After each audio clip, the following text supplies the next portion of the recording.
Hi மக்களே, நாங்க தான் உங்கள் கார்த்தி சாரோ. என்னடா லைஃப் வந்து ஸ்மூத்தா போயிட்டே இருக்கிறே, எந்த ஒரு ஸ்ட்ரகிளுமே வரலையே அப்படின்னு வந்து நான் யோசிச்சேன். நான் யோசிச்சு இவர் யோசிச்சிருக்க மாட்டாரு. ஆனா அதுக்கு தகுந்த மாதிரி சரியான சம்பவம் வந்து நடந்துருச்சுங்க. அது என்ன அப்படின்னு இந்த வீடியோல வந்து ஃபுல்லாவே பாப்பீங்களாமா. அதுக்கு முன்னாடி நம்ம சேனலை ஃபர்ஸ்ட் பார்க்கலாம், சப்ஸ்கிரைப் பண்ணிக்கங்க, அப்படியே பெல் ஐகானை கிளிக் பண்ணிக்கங்க, லைக் பண்ணுங்க, ஷேர் பண்ணுங்க, கமெண்ட் பண்ணுங்க, ப்ளீஸ் சப்போர்ட் பண்ணுங்க. இப்போ வாங்க வீடியோக்குள்ள போலாம்.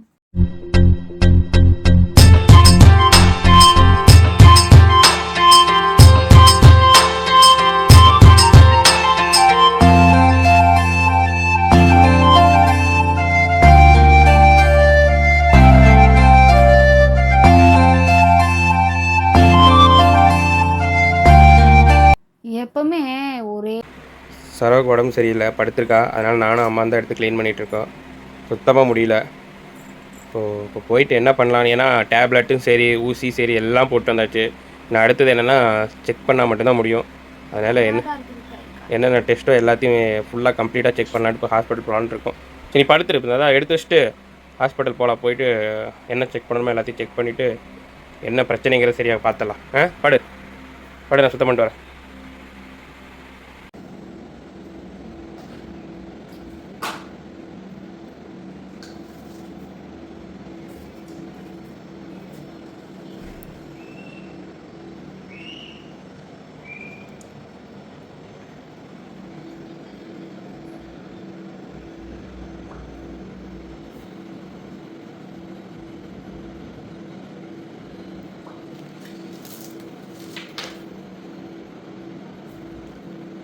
கைமடைக்க செக்கப்னு கூட்டிட்டு வந்து ரத்தம் எடுத்துருக்குது. அடுத்து யூரின், அடுத்தது இசிஜி, எல்லாமே ஏ டு ஜெட் என்னென்ன டெஸ்ட் எடுக்கணுமோ எல்லா டெஸ்ட்டும் எடுத்துட வேண்டியதான். எடுத்துகிட்டு உடம்புல என்ன பிரச்சனைங்கிறத இன்னைக்கு செக் பண்ணி பார்த்தலான்னு முடிவு பண்ணிட்டேன். அது எடுத்துகிட்டு அவ்வளோதான் போதும்.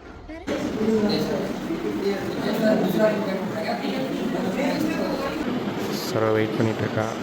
கையில் தான் ரிப்போர்ட் இருக்குது. உள்ள டாக்டர் என்ன சொல்ல போகிறாங்கன்னு தெரில. அதனால் அதை நினச்சிட்டு ஃபீல் பண்ணிகிட்டு இருக்கான்னு நினைக்கிறேன். நானும் உள்ளே போவேன், பட் நான் அந்த பக்கம் உட்காந்துருக்கேன். அவங்க லைனில் உட்காந்துருக்கான். 4 இருக்குது. Uric acid okay, cholesterol normal தான். அதே மாதிரி போகவே கூடாதுங்க. லைஃபு ஸ்ட்ரகிள்ஸ் எல்லாம் வரும், ஸ்ட்ரகிள்ஸ் எல்லாம் ஃபேஸ் பண்ணி கூட போயிடலாம். ஆனால் என்னமோ சொல்லும்போது அடுத்தடுத்து அடி உளுந்துக்கிட்டே இருக்குது.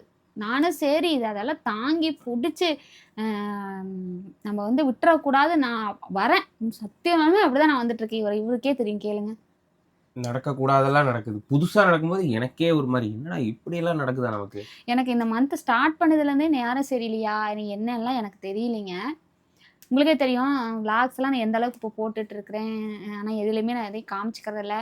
நீங்கள் கேட்குறது கரெக்டான பதில் கொடுத்துட்ருக்குறேன். தம்பியோட வீடியோஸ்லாம் வந்துட்டுருக்கு. அதெல்லாம் ஒரு ஹாப்பினஸ் எல்லாமே தான் எல்லாமே கொடுத்துட்ருக்கேன். ஆனால் எனக்குள்ளேயே வலிகள் வேதனைகள் இருக்குது.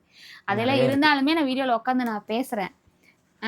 சும்மா வந்து நம்மளுக்கு ஆயிடுச்சுன்னு சொல்லிக்கிட்டே இருக்கக்கூடாதுல்ல. நான் வந்து எப்போவுமே என்னை வந்து டீமோட்டிவேட் பண்ணிக்கவே மாட்டேன். எப்போவுமே என்னை வந்து நான் மோட்டிவேட்டடாக தான் வச்சுக்குவேனே. உன்னால் முடியும், கான்ஃபிடென்ட்டாக இரு, உன்னால் முடியும் அப்படின்னு தான் நான் வந்து எப்போவுமே இருப்பேன். முடியலைனாலும் எந்திரிச்சு வேலை செய்யணும், படுக்கக்கூடாது அப்படின்னு தான் நினைப்பேன். எல்லாருமே சொல்லுவாங்க உடம்பு சரியில்லைன்னா படு, ரெஸ்ட் எடு அப்படின்னு தான் சொல்லுவாங்க. மாத்திரை போட்டால் கேட்கவே மாட்டா. உடம்பு சரியில்லை அப்போதான் மாத்திரை சாப்பிட்டு அப்போதான் படுத்திருப்பா. சாயந்தரம் ஆச்சுன்னா வீடு கூட்டணும்னு சொல்லிட்டு வீடு கூட்டுறது. அதே மாதிரி காலையில் அதே மாதிரி தான் அவர் மாத்திரை சாப்பிட்டு அப்புறம் வீடு கசகசன்னு இருந்தால் மாடி மாப்பு எடுத்து உடனே தண்ணி போட்டு இது பண்ணி துடைக்கிறது. இப்படி என்னதான் உடம்புல எதுதான் உடம்புல கை கால் உடம்புல என்ன வியாதியாக இருந்தாலும் சரி, எப்படி இருந்தாலும் சரி, அதை வீட்டு வேலை செய்கிற வேலை செஞ்சுக்கிட்டே இருக்கணும். அதே மாதிரி ஆர்டர் எடுத்துக்கிட்டே இருக்கணும். அதே மாதிரி நைட்டு தூக்கமே வந்து தலைவலியே வந்து தூக்கம் வரனாலும் மறுபடியும் ஏதாவது ஆர்டர் வந்ததுன்னா அதை பண்ணணும். அது மாதிரி வேலை செய்யணும், வீட்டுக்கு நல்லா பார்த்துக்கணும். இதே தான் உடம்பை பற்றி கவலை. அப்படியெல்லாம் கேர் பண்ணாமே இருக்குவேங்க. கேர் பண்ணாம இருந்து எனக்கு வந்து வந்துருச்சுன்னு இல்லை எனக்கு என்ன சொல்லும் போல என்னை பொறுத்து நான் என்ன நினச்சேன்னா, நமக்கு ஏதோ ஒரு வராத நோய் வந்துருச்சு, இவ்வளோ நாள் இல்லை, இத்தனை வருஷத்தில் இந்த மாதிரி எனக்கு ஆனதில்லை, ஒரு ஏஜும் காரணமாக கூட இருக்கலாம், என்னன்னு தெரியாமலாம் நான் வந்து நைட்டு 12:30 மணி இருக்கும், அழுகுன்னு அழுகிறேன். அதெல்லாம் வீடியோ எடுக்கல. எப்போ அழுகுன்னு அழுகிறேன், எனக்கு என்னமோ ஆயிடுச்சு, தயவு செஞ்சு ஆஸ்பத்திரி கூட்டிகிட்டு போயிருன்னு கத்துன்னு கத்தி 12:30 மணிக்கு வீட்டில் இதே செவ்வாய்க்கிழமைக்கு தான் நினைக்கிறேன் நைட்டு. அந்நேரத்துக்கு எந்திரிச்சு ஆஸ்பத்திரி போய் அங்கடா, ஏன்னா அங்கே யாரும் நேரத்துக்கு இருக்க மாட்டாங்க. சரி ஏதாவது என்னென்ன இல்லை என்ன பண்ணுறது, வெளியே தூரமாக தான் போகணும் அப்படின்னு சொல்லி ஒரு பயந்துகிட்டே போனோம். அந்த டைம்ல டியூட்டி டாக்டர் இல்லைனாலும் நர்ஸ் நர்ஸ் எல்லாம் இருந்தாங்க. அவங்க கிட்ட டாக்டர்கிட்ட கால் பண்ணி பேசிட்டு பேசிட்டு நாங்க போனோம். போனோம். அவருக்கு வந்து எப்பவுமே வந்து ஒரு நன்றி நாங்க சொல்லிக்கிட்டே தான் இருப்போம். எந்த டைம் எப்போ கூப்பிட்டாலுமே வந்து அவர் வந்து ஃபோன் அட்டன் பண்ணி எதா இருந்தாலும் வந்து சொல்லிடுவார். அந்த டயத்துக்கு கூப்பிடு ஃபோன் எடுத்து நான் இப்போ தான் வந்தேன் நீங்கள் போங்க நான் சொல்லிடுறேன் அப்படின்னு சொல்லி அங்கே போய் ஒரு இன்ஜெக்ஷன் போட்டு வந்ததுக்கப்புறம் நல்லாச்சு. என்னென்னு பார்த்தீங்கன்னா எனக்கு இந்த ரைட் சைடு கை ரொம்ப ரொம்ப என்ன சொல்ல ரத்த விருத்த மாதிரி ஆகிப்போச்சு. ரொம்ப பயமாகவும் கையே ஆகிப்போச்சு. ஒன்றுமே ஆக்ஷனே இல்லாத மாதிரி ஆயிடுச்சு. திடீர்னு கத்தவும் எந்திரிச்சிட்டேன். உடனே எந்திரிச்சு சரி உடனே ஆஸ்பத்திரி ஃபோன் பண்ணி டாக்டர்கிட்ட கேட்டு சரி வா போகலான்னு சொல்லிட்டு அன்னைக்கு போய் கூப்பிட்டு போயிட்டேன். அப்பவும் போய் ஊசி போட்டு நல்லாச்சு தூங்கினேன். அதுக்கப்புறம் மறுபடியும் அந்த டயர்ட்னஸுக்கு இருக்குன்னு தள்ளுறது இருந்துகிட்டே இருந்துச்சு. அப்போது என்னன்னா நான் வந்து மேனேஜ் பண்ணிக்கிட்டேன். என்னால் முடியும் படுக்காத முடியும். நான் மோஸ்ட்லி அப்படிதான் எப்போவுமே இவருக்கே தெரியும் எப்போவுமே அப்படிதான் முடியும் முடியும் அப்படின்னு அப்படியே நான் சமாளித்தேன். என்னால் மறுபடியும் மறுபடியும் போய் அவர் கால் பண்ணிட்டு மறுபடியும் போயிட்டு அவர் தான் சரி ஓகே நம்ம ஃபுல் டெஸ்ட் எடுத்துக்கலாம் அப்படின்னு சொல்லிட்டு ஃபுல்லாகவே நாங்கள் வந்து டெஸ்ட் எடுத்தோம். அந்த வீடியோஸ்லாம் வந்து வரும்.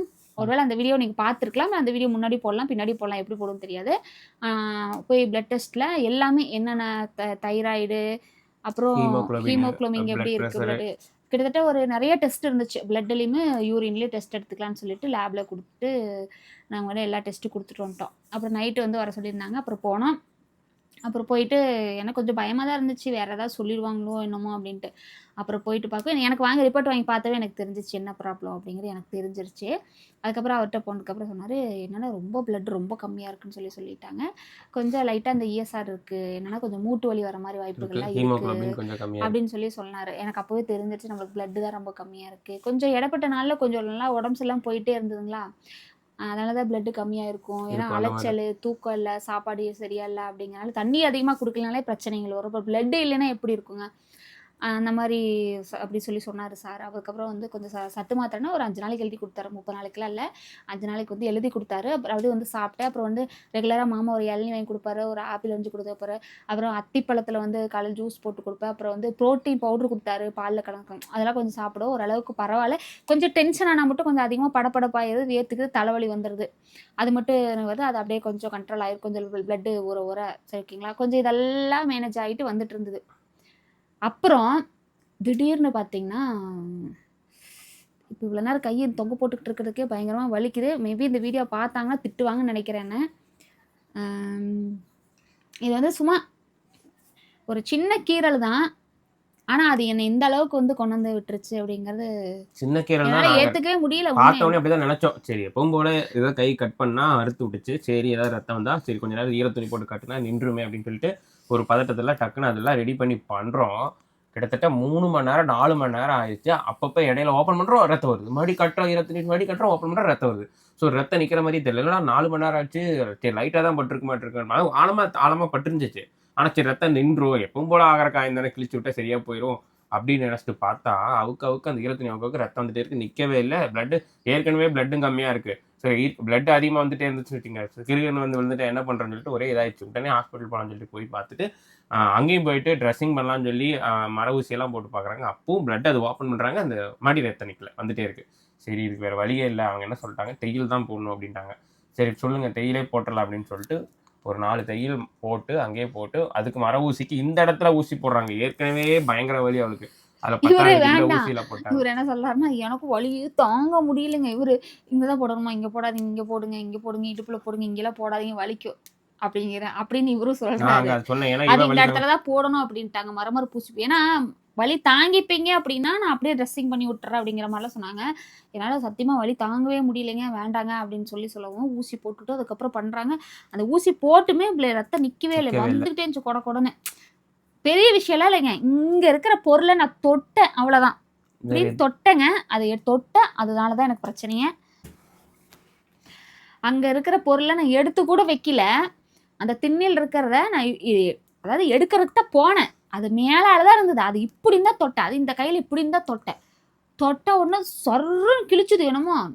என்னமோ ஆயிருச்சு. ஏதோ கிழிச்சிருச்சு தான் நான் கையை உதறிக்கிட்டே போனேங்க. பார்த்தீங்கன்னா இந்த ட்ரெஸ்ல இங்கெல்லாம் ரத்தம் இருக்கு. இங்க ட்ரெஸ் கீழே தரலாம் அவ்வளோ. அப்போ ரொம்ப ஆழமா கிழிச்சிருச்சாட்டுக்கு சரி ஓகே நம்மளுக்கு தெரிஞ்ச வைத்தியம்னா தண்ணிக்குள்ள கொண்டு கை விட்டுட்டு ஈரத்துணி கட்டவெல்லாம் கொஞ்சம் கொஞ்சம் நின்றுச்சு. ஆனால் இருந்தாலும் அந்த வலி சிவ்வுன்னு இருந்துகிட்டே இருந்துச்சு. சரி மறுபடியும் கட்டை பிரித்து பார்த்தா மறுபடியும் வந்துச்சு. மறுபடியும் 3வது தடவை மறுபடியும் வந்து நாங்கள் பயம் ஆச்சு. அப்புறம் உடனே உண்மையிலுமே சாருக்கு கால் பண்ணி கேட்கவும் சரி நான் வெளியே இருக்கேன் நீங்கள் போங்க நான் சொல்லிடுறேன் அப்படின்னாரு. நான் போனதுக்கப்புறம் தான் இந்த ட்ரீட்மெண்ட் வந்து தையல் போடணும்னு சொல்லிட்டாரு. அதை விட என்னன்னா எனக்கு தையல் போடுறாங்க இவருக்கு இருக்குன்னு வந்து விழுந்துட்டாரு. அதுதான் எனக்கு ரொம்ப படபடப்பாய்க்குச்சு. அதுதான் எனக்கே ஒண்ணுமே புரியல. எப்பவுமே வராது இவருக்கு அப்படி இருக்குன்னு வந்து இவர் விழுந்து இவரை வந்து அவங்க பிடிச்சி இவர் எப்படின்னா இந்த காலை 2 தூக்கி தலைகளா கோழி தூக்கி தலைகளா பிடிச்சிருக்குமா பிடிக்கும். நாங்க 2 பேர் தான் போயிருந்தோம் வேற யாரும் இல்லை. அதுவே வந்து எங்களுக்கு என்னன்னா எனக்கு அதுவே படபடன்னு ஆயிடுச்சு. அங்க படபடன்னு ஒரு பக்கம் ரத்த துரன்னு ஒழுகுது. நான் ஒரு பக்கம் வந்து நர்ஸக்கா அவங்கள கூப்பிட்டுட்டு இருக்கிறாங்க. நான் மறுபடியும் போய் அவங்க முன்னாடி இருக்கவங்களை கூப்பிட்டு அவங்க வந்து அதுக்கப்புறம் வந்து அந்த டயர்டா அதாவது கிருகிருன்னு வர்றதுக்கு அந்த ட்ரிங்க்ஸ் ஒன்று கொடுத்தாங்க. அதை அவர் குடிச்சு பார்த்தோன்னே எனக்கு ஒரு மாதிரி தலை சுத்தாயும் கிருகிருன்னு வந்துருச்சு. என்னை பார்த்துட்டு அந்த அக்கா நர்ஸுக்கு கண்டுபிடிச்சு இவருக்கு கண்ணுல மேல போயிருச்சு. எனக்கு அது வேற எனக்கு இதை விட இதுனா தையல் போட்டுக்கலாம் நம்ம எதாவது பண்ணிக்கலாம். இவருக்கு கண்ணுல வேற மேல போயிருச்சு. எனக்கு என்ன பண்றதுன்னு தெரியல. போனும் எடுத்துட்டு போல. போன் இவர் பாக்கெட்லயும் இருக்கு. என்ன பண்றதுன்னு தெரியல. என்ன சாமி புண்ணியமா முருகா நீதான் எல்லாமே பார்த்துக்கோன்னு சொல்லி ஒரே இது. ஆனா எனக்கு தைரியம்லாம் இருந்துச்சு. ஆனா இவரை பார்த்து எனக்கு அப்படியே எப்படிதான் இருந்துச்சு எனக்கு தெரியல. எத்தனையோ ரத்தத்தை பார்த்து எவ்வளவோ பார்த்திருக்கேன். அப்போல்லாம் ஒண்ணும் ஆனதில்ல. இந்த வாட்டி அது என்னமோ ஒரு மாதிரி கண்ணெல்லாம் அப்படி மேலே அப்படியே மேலே போயிடுச்சுங்க. எப்படின்னா இந்த கண்ணு அப்படியே மேலே போய் எனக்கு ரொம்ப நான் பயந்துட்டேன். ஆனால் இந்த மாதிரி இத்தனை வருஷத்துல நடந்தது எத்தனையோ தடவை கீழே விழுந்திருக்காரு எல்லாம் இருக்குது கல்யாணத்துக்கு முன்னாடியெல்லாம். ஆனால் வந்து எனக்கு இந்த மாதிரி ஆனது கிடையாது. இவரு இந்த மாதிரி நான் பார்த்தது கிடையாது. ஏன் இப்படி நடக்குதுன்னு எனக்கு தெரியல. அதுதான் சரி ஓகே கிளியர் ஆயிடுச்சு அப்படின்னு பார்க்கல. இது என்ன அப்படின்னா 2 நாளைக்கு கை தொங்க போட வேணாம்னு சொல்லிட்டாங்க. அதுக்கப்புறம் வந்து 10 நாள் ஆகும்ட்டாங்க தையல் பிரிக்கிறதுக்கு. கிட்டத்தட்ட 1 2 3 ஸ்டிச் வந்து போட்டிருக்கிறாங்க. அந்த அளவுக்கு இந்த சதை இந்த சைடு அப்படியே தூக்கிருச்சு. எனக்கு எனக்கு நினைவு தெரிஞ்சனாலேருந்து சத்தியமாக சொல்கிறேங்க. எனக்கு இந்த மாதிரி தையல் போட்டு நான் இந்த வலியை நான் அனுபவிச்சதே கிடையாது. இந்த தடவை வந்து நான் இந்த வலியை வந்து நான் அனுபவிக்கிறேன். ஒரு பக்கம் சந்தோஷம் நிறையா இருந்தாலுமே ஒரு பக்கம் இந்த மாதிரி வந்து ஒரு கஷ்டம் இருக்குது. உண்மையாலுமே நான் சொல்கிறேன். யாரு என்ன இந்த மாதிரி நேரத்தில் என்ன சொல்லுவாங்க யாரும் ஏதோ செஞ்சுட்டாங்கன்னு நினைப்பாங்க. ஒன்று யாரும் சொல்லி நினைப்பாங்க. இல்லை ஏன்னா நம்ம என்னதான் ஒரு பக்கம் முன்னேறிக்கிட்டு வந்துக்கிட்டே இருந்தாலும் இந்த துஷ்ட சக்திகள்னு சொல்லுவாங்கள்ல அதெல்லாம் கண்டிப்பாக இருக்கும் நம்மளை சுற்றி. அதுதான் ஏன்னா நான் நினச்சேன் நம்மளை இப்போ நம்ம குழந்தைங்களுக்கு எதுவும் ஆகக்கூடாது. அவங்களுக்கு வர்றது கூட நம்மளுக்கு வந்துட்டு போகுது அப்படின்னு தான் நான் வந்து நினச்சேன். அந்த செகண்ட் வந்து தம்பி இதெல்லாம் ஹெல்ப் பண்ணுறா அப்படின்னு நாங்கள் சொல்லிக்கிட்டு இருந்தோம். அவன் எடுத்து வச்சிருந்தா பர்னிக்கிட்ட சொல்லிக்கிட்டு இருந்தோம். கூட மாட வந்து ஹெல்ப் பண்ணு பர்னி எடுத்து வச்சுட்டு இருக்கிறோம்ல அம்மா முடியலையே சொல்லிக்கிட்டு இருந்தாரு. சொல்லிக்கிட்டு இவர் கடைவீதியே எங்கேயோ போயிட்டாரா குளிச்சுட்டு வர போயிட்டாரு அந்த செகண்ட்ல. இதே தம்பி எடுத்து வச்சிருந்தானா என்ன இருந்திருக்கும். அதெல்லாம் நான் யோசிச்சேன். கடவுள் இந்த வழிகள்லாம் ஓகே தான். இதெல்லாம் தாங்கி இருக்கக்கூடிய சக்தி எது நடந்தாலும் வந்து ஒரு மன தைரியத்தில் கொடுத்தாருன்னா எனக்கு வந்து அதுவே எனக்கு போதும். எத்தனையோ பார்த்துட்டோம். இதெல்லாம் கூட நம்மளுக்கு வந்து நம்ம பார்க்க முடியாமையே இருக்குது அப்படிங்கிறத ஒரு இதுதான் எனக்கு. மற்றபடிலாம் வேறு எதுவும் கிடையாது. நீ அடுத்து தம்பிக்கு ஸ்கூல் போகணும். இப்படி இருக்குது எப்படி ஸ்கூல் போவோம் அப்படின்னு யோசிக்கிறேன். நம்மளால என்ன சொல்கிறது இப்படி தான் வச்சுருக்க சொல்லிட்டாங்களா. அது இன்னும் வலிக்குது. எனக்கு ஊசி போட்டப்போ தெரியல. ஆனால் வந்து இப்போ வந்து வலிக்குது. ஸ்கூல் போகணும். அப்புறம் வந்து நிறைய ஃபங்க்ஷன் இருக்குது. லட்சர்கள் வீட்டு பால் காய்ச்சி கல்யாணம். நம்ம ஃப்ரெண்ட்ஸ் அரௌண்டில் நிறைய கல்யாணம் சொல்லியிருக்காங்க. எல்லாத்துக்கும் போகலான்னு சொல்லி ஃபிக்ஸ் பண்ணி வச்சுருந்தோம். எல்லாத்துக்கும் எப்படி போகிறது தெரில. ஏன்னா இந்த கட்டு போட்டிருக்கணும் 10 நாள். நாளைக்கு டைம் வந்து காமிக் சொல்லியிருக்காங்க. ஒரு டைமே போய் பார்த்தா தான் என்னென்னு தெரியும். ஆனால் வந்து ஒரு 10 நாள் ஆகும்ட்டாங்க இந்த தையல் பிரிக்கிறதுக்கு. அதான் நம்ம நினச்சா அது ஒன்று நடக்கும். இன்னும் நிறையா வேலைகள் இருக்குது. அதெல்லாம் எப்படி செய்ய போகிறோம் எப்படி நடக்க போகுதுன்னு தெரியல. நான் வந்து தெப்பு தேறிக்கிட்டேன். நம்மளால் முடியும் அப்படின்னு தெப்பு தேறி வந்தேன். ஆனால் வந்து இப்படி ஆயிடுச்சு. கவலைப்படாத, எதாக இருந்தாலும் பார்த்துக்கலாம். நான் கூட இருக்கேன். எந்த வேலையாக இருந்தாலும் சரி, எங்கே போகிறதா இருந்தாலும் சரி, எதை பண்ணாலும் சரி, பக்கத்தில் நான் இருக்கேன், கூட இருக்கேன். உன்னை பார்த்துக்கிறது, குடும்பத்தை பார்த்துக்கிறது, எந்த வேலையாக இருந்தாலும் செய்கிறதுக்கு நான் இருக்கேன். எனக்கு தைரியம் இருக்குது. நான் எதாக இருந்தாலும் நான் பார்த்துக்கிறேன். நான் நான் ஒரு மலை மாதிரி. எனக்கு என் தம்பிக்கு தன்னம்பிக்கை நிறையா இருக்குது. எதாக இருந்தாலும் பார்த்துக்கலாம். கிரிக்கெட்னு வந்துருச்சு அவ்வளோதான். மற்றபடி நான் கீழே விழுந்து மேலே வந்து மண்டை கிண்ட கை கால் எது உடஞ்சாலும் எந்திரிச்சு நிற்கிறேன் நான். ஸோ அதனால் வந்து இதெல்லாம் பெருசாக நினைக்க மாட்டேன். இருந்தாலும் நான் தைரியமாக இருக்கேன். நான் வந்து எல்லாத்தையும் நல்லபடியாக பார்த்துக்க. முன்ன மெயினாக நல்லபடியாக பார்த்துக்க. நீ பார்த்துக்கோ. நீ பார்த்துக்கிற தைரியத்தில் தான் நான் இருக்கேன். சரியா? ஹாஸ்பிட்டலில் வந்து சாப்பாடு ஊட்டி விட்டாரு. எங்கள் அத்தை வந்து காஃபி போட்டு கொடுத்தாங்க, கிழங்கு வச்சு கொடுத்தாங்க. இப்போ கொழுப்பருப்பு வேக வச்சு கொடுத்தாங்க. அதுக்கப்புறம் பிளட் இல்லைல்ல, அப்புறம் இப்போ தலை சீவி பூ அவங்க தான் வச்சு விட்டாங்க. அப்புறம் சாமி கும்பிட்டு தீநீர்லாம் வச்சு விட்டாங்க. அதெல்லாம் பார்த்துக்கிறதெல்லாம் நல்லா பார்த்துக்கிறோம். நான் பாத்துக்கோங்க. எங்கள் அத்தையெல்லாம் நான் குறை சொல்லவே மாட்டேன். மனசுல யோசிப்பாங்க, என்னடா இப்படி ஆமா அத்தை எனக்கு இப்படி திட்டுறமே. பார்த்துக்கிறதுக்கு ஆள் இல்லைன்னா தான் இருந்தாலும் நான் கவலைப்படணும். நான் பார்த்துக்கிறதுக்கு ஆள் இல்லைன்னா தான் எனக்கு இப்படி ஆயிடுச்சு, நானே தான் எல்லாம் செய்யணும் அப்படின்னு நான் கவலைப்படணும். நானும் எனக்கு அம்மா 2 பேரும் பார்த்துக்கிறதுக்கு இருப்பாங்க, இருக்கீங்க, ஒன்றும் பிரச்சனை இல்லை. அவனுங்க பசங்க இருக்கிறானுங்க. 2 பேர் இருக்காங்க, 4 அப்புறம் பேர் என்ன இருக்கிறப்ப இந்த கவலைப்படணும்? 4 பக்கம் 4 திசைக்கு 4 ஆள் இருக்கு உன்னை பாத்துக்கிறதுக்கு. எதுவும் கவலைப்படாத, தைரியமா எந்த வேலையா இருந்தாலும் சரி கூட இருந்து ஹெல்ப் பண்றதுக்கு நாங்க இருக்கோம். அப்புறம் என்ன, எனக்கு இந்த கையா போச்சு. அது ஆமா டக்குன்னு ரெடி ஆயிரும். டக்குன்னு இங்க எல்லாம் எனக்கு ப்ரே இந்த பண்ணிட்டு சீக்கிரம் சாப்பாட்டு கையாவும் போச்சு. மெயினா இதுல தான் வந்து ஃபோனில் எல்லாத்துக்கிற மெசேஜுக்கு ரிப்ளை பண்ணுவேன், பேசுவேன், எழுதுறது. இவரு எனி டைம் கூடவே இருக்க முடியாதுல்ல, திடீர்னு வெளியே வேலை வந்துட்டா போயிடுவாரு. அதெல்லாம் இருக்குல்ல, அதெல்லாம் ஒரு பக்கம் யோசிச்சாலும் கலர். சரி ஓகே, சீக்கிரம் வந்து எனக்கு வந்து குணமாயிரணும்னு கண்டிப்பா சொல்லிட்டு குணமாகும். நாங்கள் வந்து முருகனை வேண்டிக்கிறோம். நீங்களும் வந்து வேண்டிக்கிங்க. அடுத்தது வந்து தம்பி ஸ்கூலுக்கு போய் அட்மிஷன் போட்டு எந்த ஸ்கூல் அப்படிங்கிறத கண்டிப்பாக நாங்கள் சொல்கிறோங்க. இப்போ இந்த வீடியோ ஏன் சொல்கிறோங்கன்னா, எல்லா வீடியோஸில் நான் வந்து வருவேன் ஷார்ட்ஸ்லாம். அப்போ வந்து இந்த கையை நான் உங்ககிட்ட காமிச்சிக்கிட்டே இருப்பேன். அப்போ வந்து என்னாச்சு எல்லாம் கேட்பீங்க. அதுக்காக தான் இந்த ஒரு வீடியோவை நம்ம போட்டலாமாம்மா, அடுத்தது வந்து தம்பி வீடியோஸ் போடலாம் அப்படின்னு சொல்லிட்டு இந்த வீடியோவை நாங்கள் வந்து எடுத்தோம். எப்படி வந்து தம்பிக்கு ஒவ்வொருத்தரும் மோட்டிவேட்டடாக பேசி எல்லாமே சொல்லிட்டு இருக்கீங்களோ, அதே மாதிரி எங்களுக்கும் அதே மாதிரி எங்கள் குடும்பத்தில் எல்லாருமே நல்லா இருக்கும்னு சொல்லி எல்லாருமே வந்து நீங்கள் வந்து எங்களை வாழ்த்துறோம். ஆமா வேண்டிக்கிட்டு வாழ்த்துங்க. ஓகேங்களா? ஓகே, இந்த வீடியோ நாளைக்கு ஹாஸ்பிட்டலுக்கு போயிட்டு என்னன்னு சொல்லி ஷார்ட்ல சொல்றாங்க. இந்த vlog வந்து இதோட முடிச்சுக்கிறோம். நெக்ஸ்ட் ஒரு சூப்பரான வீடியோல சந்திக்கிறோம். உங்களை விடைபெறுவது உங்கள் கார்த்தி சரோ. பாய்.